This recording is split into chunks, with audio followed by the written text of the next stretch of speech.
Dulu kan selalu lewat negara ketiga, Iya, dan iya. itu yang diuntungkan adalah negara-negara teluk ini. Iya. Semua seperti Kuwait, Mhm, Qatar, mhm, mhm, Oman, mhm. Bahrain itu kan beli minyaknya Iran terus dia jual Dia lagi. jual lagi, iya seperti itu ya. Tapi Mhm, ya dia kan mediator kan negara mhm, itu mhm, awalnya setelah mereka udah mhm. punya sendiri perusahaan, Iran ditinggalin.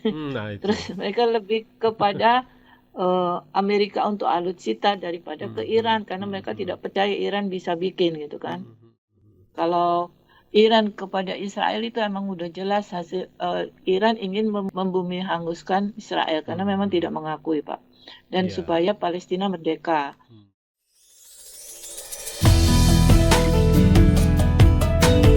Hasil TV.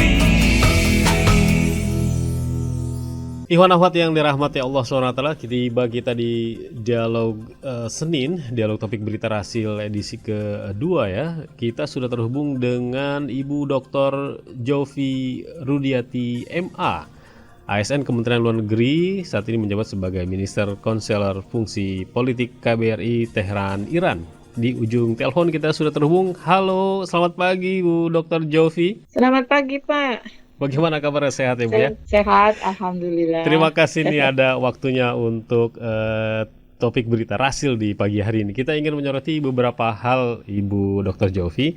Ini ketika kita melihat dampak perang ya antara Amerika Serikat Israel versus Iran, bukan hanya dampak pada sisi politik, sosial, ada juga dampak terhadap ekonomi.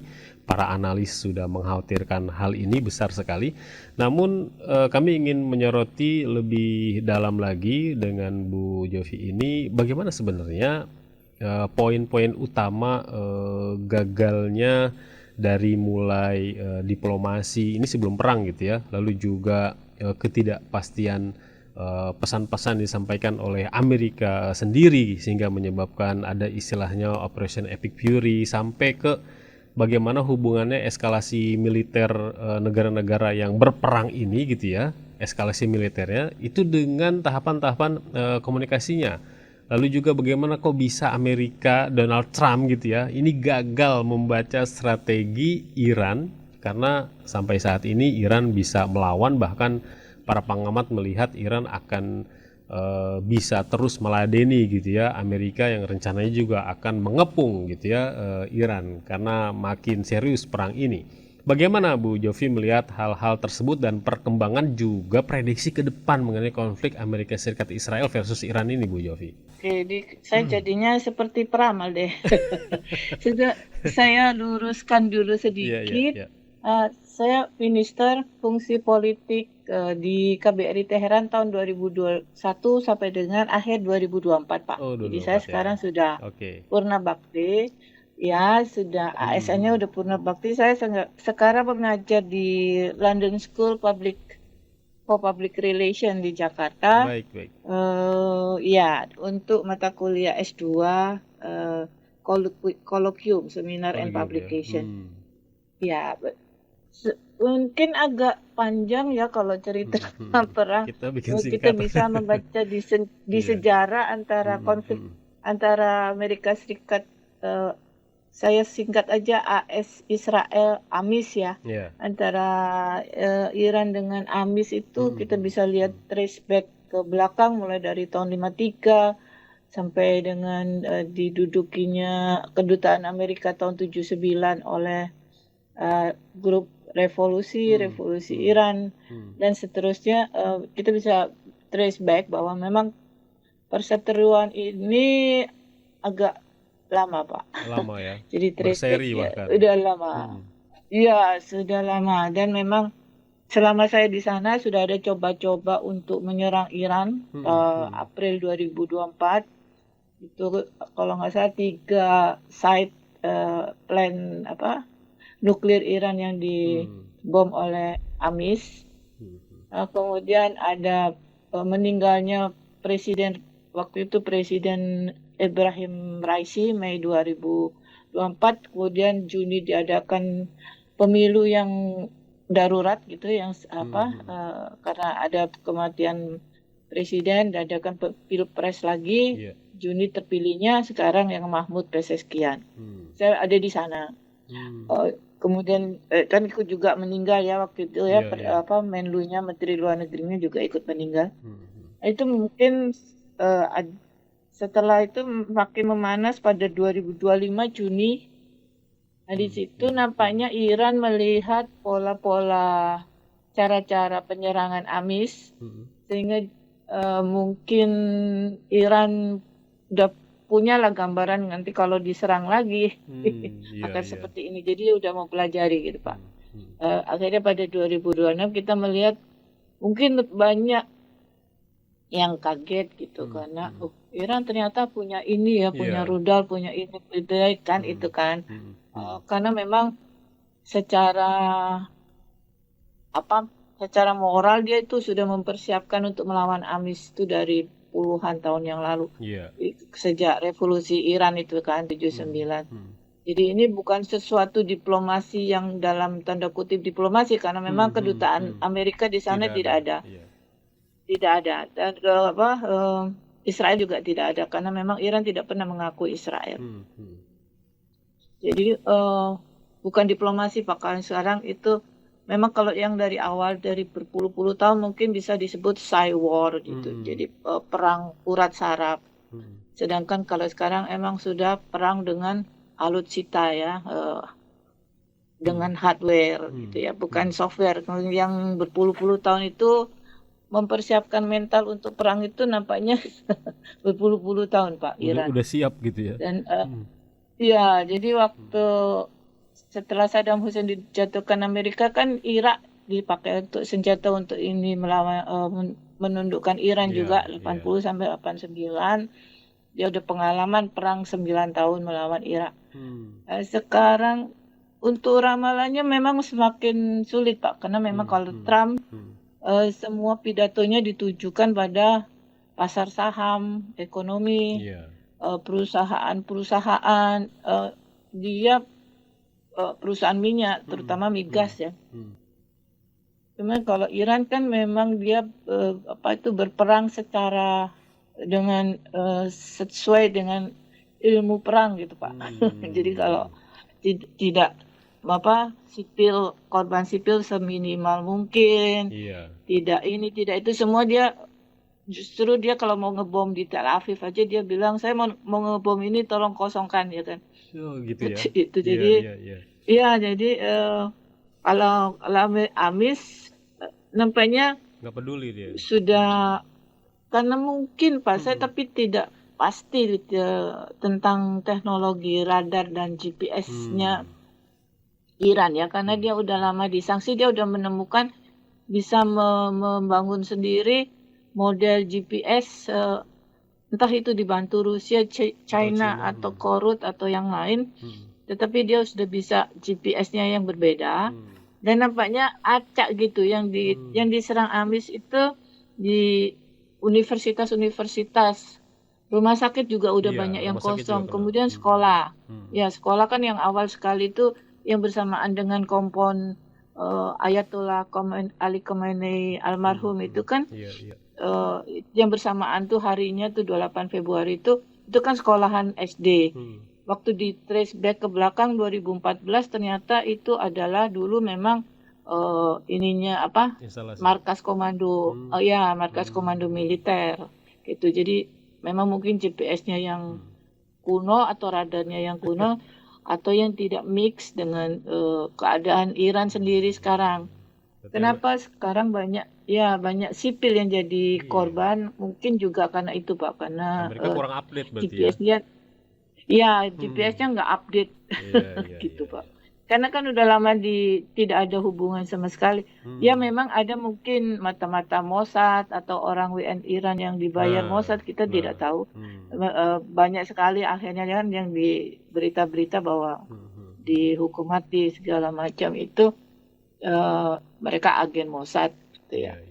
Tapi itu kalau dari ramalan memang agak sulit diprediksi apakah memang Amerika benar-benar akan habis-habisan, karena memang sampai 1 bulan ini kan biaya yang dikeluarkan oleh Iran dan Amerika cukup besar. Tidak sebanding Pak. Tidak sebanding Iran juga ya, cuman ya, keluar ya. sedikit, ya kan? Iya, Kalau iya. Amerika kan miliar-miliar dolar gitu kan. Jadi Hmm. kalau eh, apakah itu juga akan menggerus Amerika atau Amerika akan memproduksi, karena perusahaan minyak Amerika sekarang diuntungkan dengan kenaikan harga minyak. Betul. Walaupun rakyat Amerika sekarang menderita karena harga Iya, minyak dan BBM tinggi, gas tinggi, tapi kalau perusahaannya masih untung. Apakah hmm. perusahaan-perusahaan ini akan menginvestasikan uangnya itu kepada Trump untuk terus berperang dengan Nah, membiayai perang itu, sementara rakyatnya ataukah sudah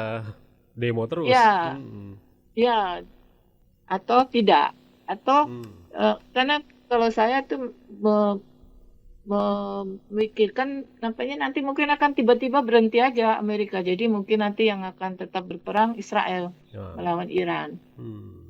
Kalau itu bisa terjadi kalau misalnya tiba-tiba Amerika, aduh, udah nih, atau ya kemungkinannya kalau ada impeachment Trump mundur, atau tiba-tiba Trump mikir, wah udah nggak ada duit nih, mundur aja, itu bisa tiba-tiba seperti itu dia exile from the war, jadi keluar gitu aja. Seperti yang kejadian dengan Iran Irak kan, kedua-duanya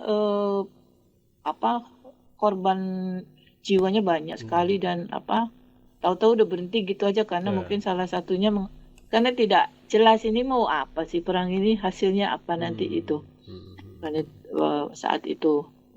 Kalau Iran kepada Israel itu emang udah jelas hasil, Iran ingin membumi hanguskan Israel karena memang tidak mengakui, Pak, dan Iya. supaya Palestina merdeka. Ada Iya, hubungannya itu dengan kan memang itu ya.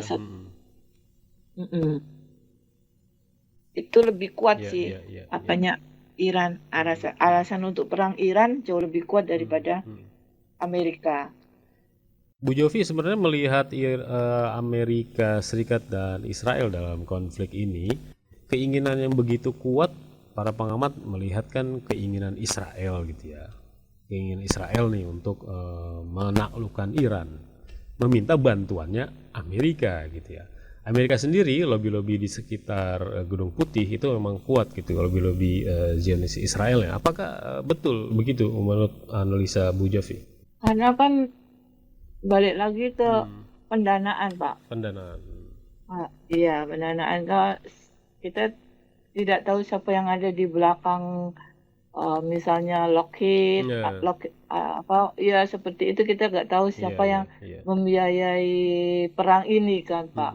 Jadi seperti saya sebutkan, mungkin perusahaan minyak dia menangguh untung, tapi apakah dia mau investkan kembali uangnya itu untuk perang nanti atau bagaimana, kita juga wait and see. Semuanya memang ya waktu permulaan Gaza 2022 aja kita udah berpikir bahwa ini udah pasti akan dihabiskan nih Gaza sama Israel.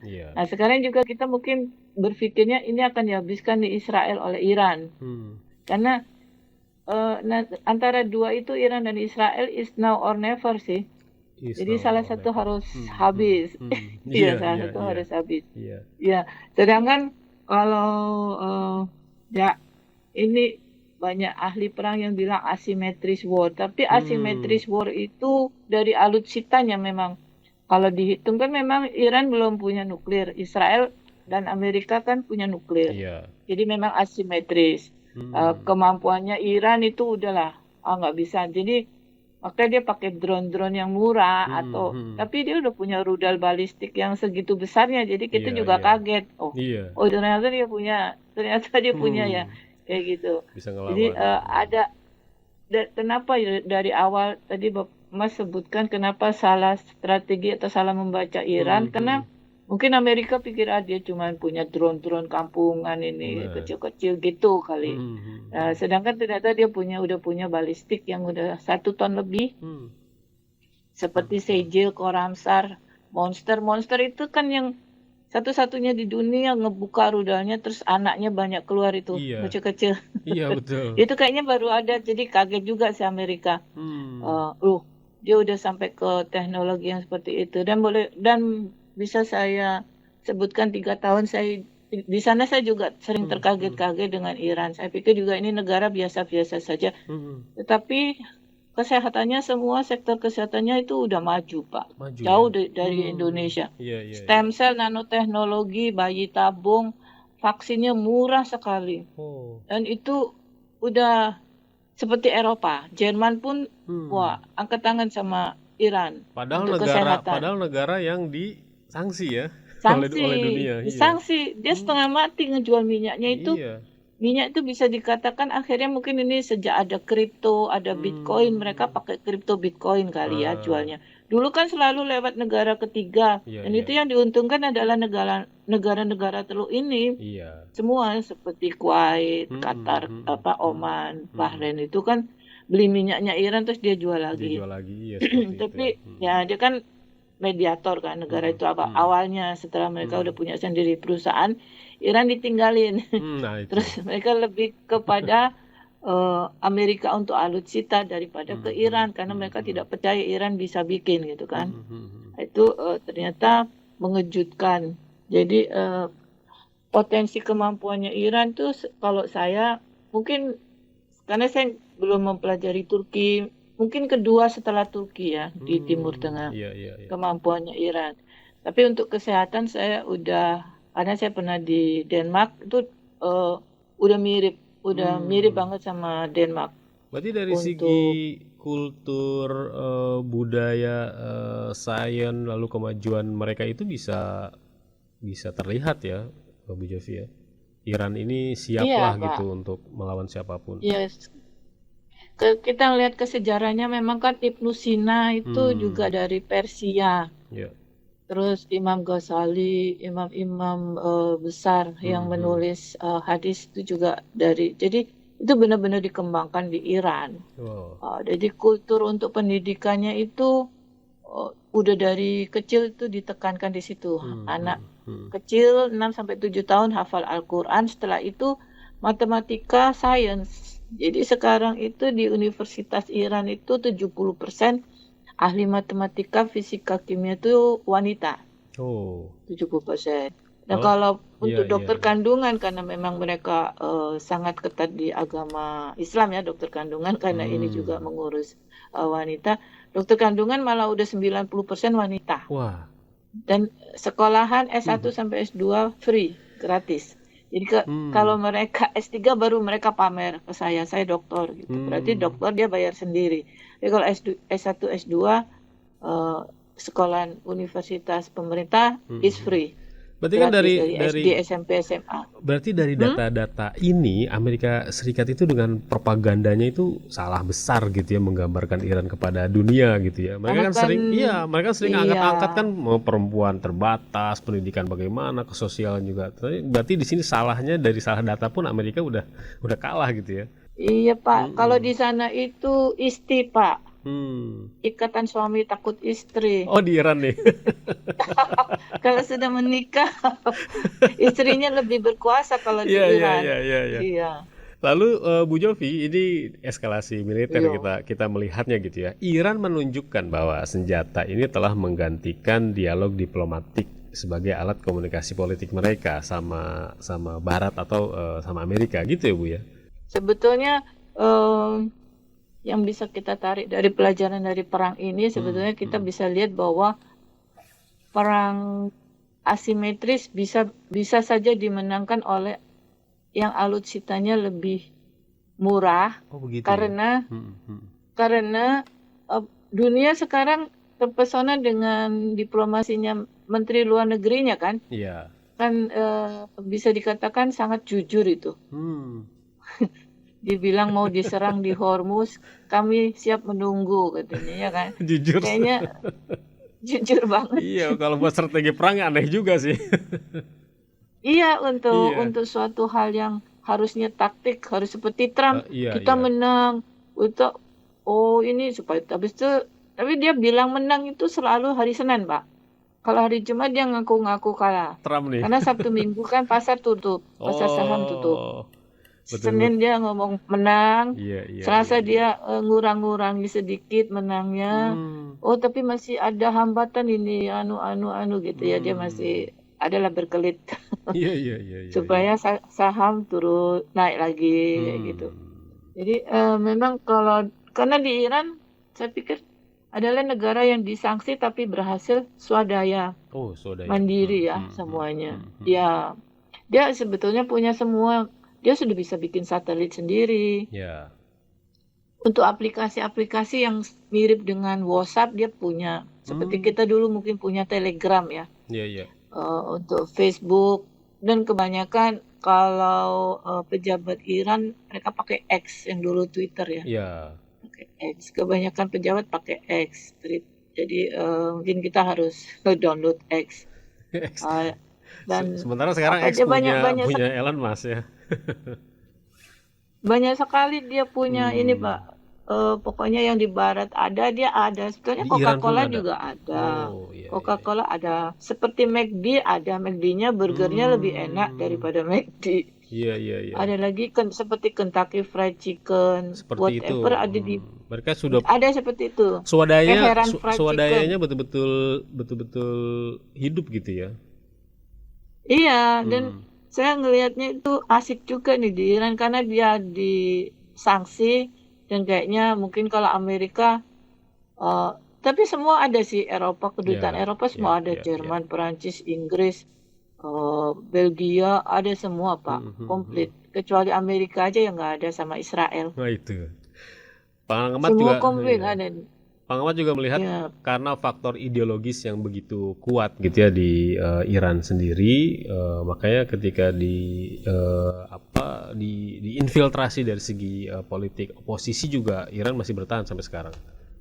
Ideologisnya itu kebesaran bangsa Persia sih Pak, lebih ke arah percaya diri, lebih kepada nasionalisme kalau saya lihat. Itu ya lebih kuat ya. Lebih ke nasionalismenya. Walaupun sebetulnya mereka dari berbagai macam suku juga seperti di kita, tapi nggak terpisah oleh pulau-pulau kan. Jadi mereka yang kota sebelah sana agak suku ini, kota sebelah sini, kan jaraknya jauh-jauh. Iya, iya. Jadi kan secara geografis kan Iran tuh diuntungkan gunung-gunung yang mengelilingi itu kan. Jadi ya kalau mau darat sih silakan kata Iran, kita tunggu. Udah siap gitu ya. Sudah siap. Bu Jovi kalau melihat kekuatan oposisi Iran saat ini, itu apakah seperti yang digembar-gemborkan oleh Trump? Dia kan mendukung oposisi ini akan mengganti memang kan kepemimpinan. ada faktor keturunannya Reza Pahlavi yang lari ke Amerika, Pak. Apakah benar itu ada kekuatannya? Tapi saya tidak melihat itu terlalu banyak pengikutnya di dalam negeri Iran karena mereka juga tidak ada sama sekali ini kan. Ibaratnya tidak ada sama sekali bantuan atau apa yang attach ke orang warga negara Iran ya. Karena di Amerika saya nggak terlalu, cuma memang mereka kemarin ambil kesempatan langsung memproklamasikan diri gitu kayak seolah-olah rakyat Iran masih riak-riak saja cari kesempatan lah biasa kan ya gitu. Tapi saya tidak tahu, tapi ya walaupun di dalam juga awal-awal itu yang kepada rejim itu juga banyak yang kontra sih Pak, terutama di kota-kota anak-anak muda pasti yang rejim militer seperti Iran nggak suka juga banyak. Jadi waktu demo-demo mungkin ada lah itu yang memang asli tidak suka gitu mungkin ada. Tapi bagusnya Iran tuh tidak di counter ini langsung itu jelek atau baik itu enggak. Jadi habis demo itu selesai ya demo yang orang yang mendukung rejim dipersilakan, digalakkan. Jadi tidak represif ya pemerintahnya ya. Represif sih enggak Pak ya, tapi namanya rejim gimana sih? Iya. Baik Bu Jovi, pertanyaan terakhir, bagaimana Bu Jovi melihat sikap-sikap negara-negara tetangganya Iran sendiri kalau kita masukin ke kelompok negara-negara Muslim juga gitu ya? Lalu juga negara Indonesia sendiri gitu, sikapnya kepada Iran kok sekarang nih sebenarnya banyak yang mengurutkan dahi kok Indonesia kayak gini gitu. Bagaimana menurut Bu Jovi? Ini kan pengalaman saya ikut Mm-mm. beberapa kali sidang OKI ya, Ya. Organisasi Konferensi Islam. Mm-mm. Semuanya memang mengutuk waktu serangan IDF Amis. ke Mm-mm. Hamas di Ya. Gaza ya. Oh ya, waktu Hamas ya. Terus melihat pengorbanan apa semua eh, tragedi kemanusiaan di Gaza. Semua mengutuk berapa kali, saya ikut 3 kali. Kalau nggak salah ada beberapa anggota DPR juga dari Indonesia yang ikut. Ya. Tetapi memang mereka bahasanya negara-negara teluk itu kan hanya bahasa-bahasa yang formal, mengutuk ini gitu ya. Lip service lah. Terus mungkin ya uluran tangannya ya kemanusiaan seperti ya sedekah lah kayak gitu. Maksudnya jumlahnya nggak terlalu besar sih kalau saya lihat.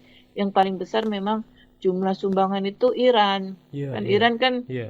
nyumbang mulai senjata, mulai segala macam lah pokoknya lewat Hezbollah, lewat Hamas sampai sekjennya meninggal waktu pelantikan presiden Iran bulan September di Teheran itu kan segala macam itu kan sebetulnya menunjukkan bahwa ya ini udah semakin ke arah sini. Iran lah yang paling Iya, iya. apa bisa dikatakan membantu Palestina paling besar ya.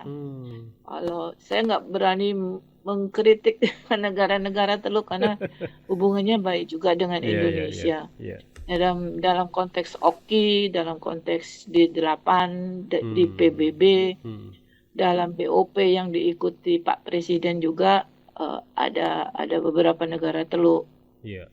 Jadi saya tidak berani terlalu mungkin mengharapkan mereka berubah haluan nanti pro Iran.